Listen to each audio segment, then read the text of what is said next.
Today we'll be demonstrating the law of conservation of momentum through the apparatus of a Galilean cannon or an Astro Blaster. An Astro Blaster is simply a stack of balls aligned on an axis, with the mass of each ball decreasing from the bottom up. But first, let's see what happens when we drop each ball on its own.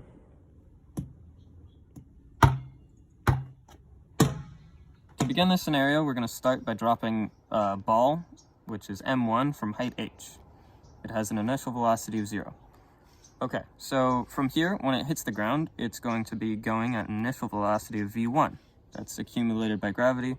Okay, so now after the collision takes place, it's going to be going up at v1 prime, which is equal to negative v1, which just means that it's a vector with the same magnitude going in the opposite direction. And because of the conservation of energy, it's going to bounce up to the same initial height. Now we're ready to see what happens when we stack two balls on top of each other. Oh.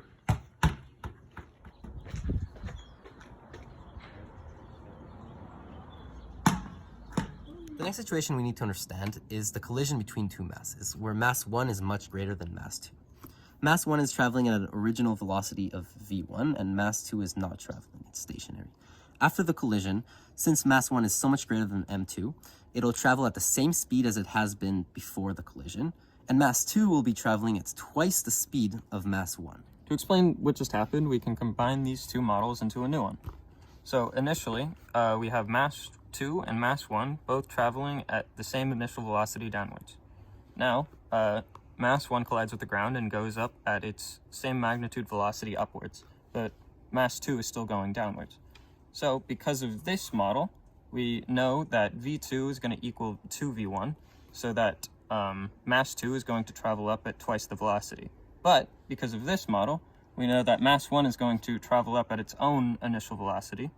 So we can say that v2 prime equals 3v2, which means that mass 2 is going to go up at 3 times its initial velocity. So now we know that if we stack the two balls, the velocity will be 3 times as big as if we just dropped the ball on its own. Using conservation of energy, we know that if we triple the velocity, the height will have to be 9 times as large.